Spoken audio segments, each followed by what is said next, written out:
I'm going to lure you in with Monkey, and then we're going to talk about my favorite 10 cards from the 99 from Avatar: The Last Airbender. I'm going to start with an honorary mention, which is only an honorary mention because I've already talked about it, but Spirit Water Revival is an absolute banger. It's a 3-mana card that says draw 2 cards, and if you have Water Bent 6, you draw 7 cards instead and have no maximum hand size for the rest of the game. If you have a deck that has lots of tokens, whether it's artifact or creatures that can pay for that water bending cost, you're already going to know, and you're probably already scrambling to get a copy of Spirit Water Revival to add to your deck. And starting my top 10 is Enter the Avatar State.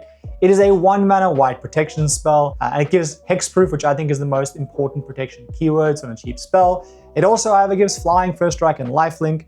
If you have a large creature you're trying to protect, especially a Voltron commander, that's really good. This will work perfectly in either my John Benton or Lease decks. Next up is an interesting 2-mana black enchantment in Obsessive Pursuit. When it enters and at the beginning of our upkeep, we lose a life and make a clue token. And whenever we attack, we put X/1/1 counters on target attacking creature, where X is the number of permanents we've sacrificed this turn. If it's 3 or greater, the creature gains lifelink. This is cracked in any deck that's sacrificing permanents, especially if they're artifacts. A Korval deck, an Imskir deck, I think could go really well with this card.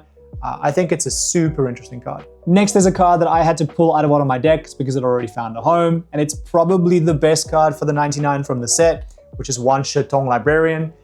It is a 2-mana and X spell with flash and flying and vigilance. When it enters, we put X/1/1 counters on him and then draw half of X card rounded down. But far more importantly, whenever an opponent searches their library, we put a 1/1 counter on him and draw a card.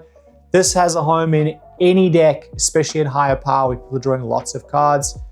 It can be a thematic deck, but it's a bit like a Ristic Study or a Mystic Remora, where you're just going to want to play him in almost any blue deck. He is that strong. Yeah, cooked. And I'll see you tomorrow for the Base Deck Diaries, where I yap about Magic every day, ideally about something that is positive and fun.